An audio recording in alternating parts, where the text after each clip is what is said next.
బంగారం, బ్యాంకులు, ఇతర ప్రైవేటు సంస్థల్లో ఉన్న విడిపించి కొనబడును. కొమ్మూరి గోల్డ్, ఆంధ్ర మరియు తెలంగాణ. నమస్తే, వెల్కమ్ టు అవర్ ఛానల్. నేను పద్మిని. ప్రస్తుతంతో పాటు ప్రముఖ ఆధ్యాత్మికవేత్త, ఆస్ట్రో న్యూమరాలజిస్ట్, ఎనర్జీ వాస్తు స్పెషలిస్ట్, శ్రీవిద్య ఉపాసకురాలు శ్రీమతి జయప్రద గారు మనతో పాటు ఉన్నారు. మాట్లాడదాం. నమస్కారం అండి. నమస్తే అమ్మా. శ్రీమాత్రే నమః. జయప్రద గారు నక్షత్రాల గురించి చెప్తూ ఉన్నారు. నక్షత్రాలు అంటే ఆ నక్షత్ర జాతకులు ఎలా ఉంటారు అనేది చెప్తూ ఉన్నారు. అది ప్రత్యేకంగా ఆడవాళ్ళు. ఎందుకంటే డెఫినెట్ గా ఒక నక్షత్రంలో పుట్టిన వాళ్ళు ఆడవాళ్ళు అయితే ఒక తీరుగా, మగవాళ్ళు అయితే ఒక తీరుగా ఉంటారు అనేది ఇప్పుడు అర్థమవుతున్నటువంటి విషయం. అట్లా డిఫరెన్సెస్ ఖచ్చితంగా ఉంటాయి.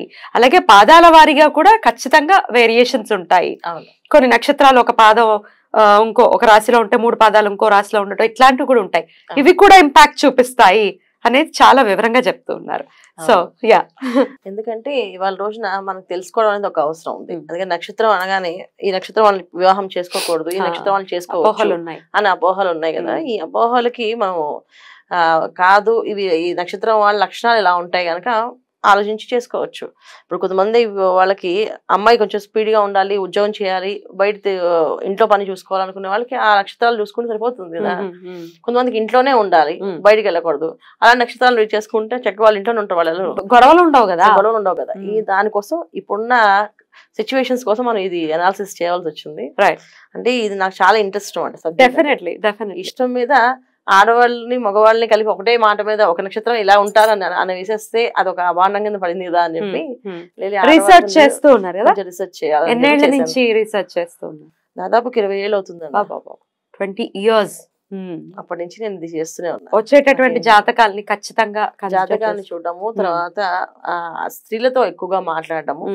మీకు ఈ లక్షణాలు, నక్షత్రం కనుక ఈ లక్షణాలు ఉండాలండి అంటే ఈ లక్షణాల కంటే ఈ లక్షణాలు ఉన్నాయంటే ఎందుకు ఉన్నాయంటే అప్పుడు పాదాల వైజ్ తీసుకుని ఎందుకని ఈ పాదం ఉంది, ఈ లగ్నం కూడా ఉంది కనుక వీళ్ళు ఇలా ఉన్నారు అది. ఎందుకంటే కొన్ని నక్షత్రాలు దేవత నక్షత్రాలు, కొన్ని నక్షత్రాలు రాక్షస నక్షత్రాలు. ఈ నక్షత్రాలకి వేరియేషన్స్ చూసినప్పుడు మనకి నిజంగా ఆ లక్షణం కనిపిస్తారా వీళ్ళు అని అనుకోవడానికి లేదు. అలా దేవత నక్షత్రం దేవతలా వీళ్ళు అంటే అలాగా లేదు. అలాగా దేవత గణంతో పుట్టిన వాళ్ళు రాక్షసుల్లా బిహేవ్ చేస్తున్నారు అంటే టెక్స్ట్ బుక్ లో ఏది ఉందో అది ఫాలో చేయటమే కాదు, రియాలిటీలో వాళ్ళతో మాట్లాడి వాళ్ళని అర్థం చేసుకుని ఒక అనాలిసిస్ కి వచ్చి దాని తర్వాత చెప్పడం జరుగుతుంది. అందుకే యాక్యురేట్ గా చెప్తూ ఉన్నారు ఇలా ఇలా ఉంటారు అని. దానికి కనెక్ట్ అవుతున్నారు కూడా ప్రజలు చాలా. కొన్ని నక్షత్రాల గురించి ఆల్రెడీ మాట్లాడుకోవడం జరిగింది. ఇవాళ మరికొన్ని నక్షత్రాలని మనం ఒకసారి మీరు చెప్తే మేము వింటాము. మరి స్టార్ట్ చేద్దామా? తప్పకుండా. ఇక పూర్వ పాల్గుని, పుబ్బా నక్షత్రం అని కూడా పిలుస్తారు. ఈ పూర్వ పాల్గుని నక్షత్ర జాతకులు ఆడవాళ్ళు శుక్ర నక్షత్రం కదా, మరి ఎలా ఉంటారు, ఎటువంటి పరిహారాలు ఖచ్చితంగా వీళ్ళు చేసుకోవాల్సి ఉంటుంది ఒక్కసారి? తప్పకుండా. పుబ్బా నక్షత్రం ఆడవాళ్ళు చాలా చక్కగా సౌమ్యంగా మాట్లాడడము, కొంచెం సింహరాశిలో ఉంటారు కనుక కాస్త రఫ్ అండ్ టఫ్ గా అనిపిస్తుంది మనకి. కానీ అంత కాదు, కానీ ప్రతి పాయింట్ పిన్ టు పిన్ మాట్లాడాలన్నమాట వీళ్ళకి. సూపర్. ప్రతి విషయం ఆగరు. వీళ్ళు మాట్లాడడం మొదలు పెడితే ఎవరిని మాట్లాడలేరు. సో వాళ్ళు మాట్లాడుకుని ఉన్నంతసేపే మనం ఏదైనా మాట్లాడగలం. అలాంటి లక్షణాలు ఎక్కువ ఈ పుబ్బా నక్షత్రానికి. అయితే ఏంటంటే ఎడ్యుకేషన్ చాలా బాగుంటుంది. చదువు మాత్రం బ్రహ్మాండంగా చదువుతారు వీళ్ళు. అసలు ఆ చదువులు చదవడం ఏంటంటే అన్ని డిగ్రీస్ వీళ్ళకి ఉన్నట్టుగా అసలు ఎక్కడ ఉండవు, అన్ని డిగ్రీస్ చేసేస్తుంటారు. చేయడము, సంపాదించడం బాగా ఇంట్రెస్ట్. సో ప్యాషన్గా లైఫ్ని లీడ్ చేయాలని కోరిక. ఇది పుబ్బా నక్షత్రం వాళ్ళకి. ఎవరికో కానీ జనరల్గా నాకు అలా లేదు, నేను కాముగా ఇంట్లో ఉంటున్నాను అనేది మాత్రం చాలా తక్కువ. మనం అది చాలా ఒకరు ఇద్దరిని ముగ్గురు లెక్కేసుకోవచ్చు. కానీ ప్యాషనెట్ లైఫ్, ఆ లైఫ్ ఎలా ఉండాలి అంటే ఎవరిని ఏది అడగకూడదు. లాస్ట్ చనిపోయినప్పుడు కూడా వీళ్ళు ప్లాన్ చేసేసుకుంటారు అనమాట. అంత ప్లానింగ్ వీళ్ళకి. అంటే చనిపోయినప్పుడు కూడా ఎవరిని నేను అడగకూడదు, వాళ్ళకి ఇంత బ్యాంక్ బ్యాలెన్స్ ఉండాలి, ఇంత అమౌంట్ ఉండాలి, ప్రతిదీ plannings, A to Z planning. అంటే మనం ఒకరి దగ్గర చేసి అడగకూడదు. లాస్ట్ స్టేజ్ లో కూడా ఎట్టి పరిస్థితుల్లో పిల్లలు కూడా అడగకూడదు. మనం ఏదైనా ఇచ్చి వెళ్ళాలి అనే లక్షణం ఎక్కువగా. చాలా ఇండిపెండెంట్ అనుకోవచ్చు. అంటే ఇండిపెండెంట్ గా అంటే ఏం కాదు, పేరెంట్స్ కి రెస్పాన్సిబుల్ గా ఉంటారు వీళ్ళు, ఫ్యామిలీకి రెస్పాన్సిబుల్ గా ఉంటారు. సో ఇండిపెండెంట్ నిర్ణయాలు ఉంటాయి. ఏంటంటే ఒక నిర్ణయం ఏంటంటే ఎవరిని అడగకూడదు, ₹1 ఎవరిని అడగకుండా మనం బతకాలి అనేది అంతే శక్తి. అంతేగాని ఇండిపెండెంట్గా వాదించడం అని ఉండదు. కానీ మాట్లాడితే మాత్రం వీళ్ళతో మాట్లాడాలంటే వీళ్ళకి ఏదైనా ఒక విషయం చెప్పాలి అంటే మాత్రం వాళ్ళు పిన్ టు పిన్ అడుగుతూనే ఉంటుంటారు. ఆన్సర్స్ చెప్పడం కూడా హోస్ట్ దొరకదు. అంటే వాళ్ళు మాట్లాడే విషయాలు కానీ లాజిక్స్ కానీ పూజల విషయంలో పద్ధతుల విషయంలో చేయాలి అంటే చక్కగా చేసేస్తారు, కంప్లీట్ చేసేస్తారు దాన్ని.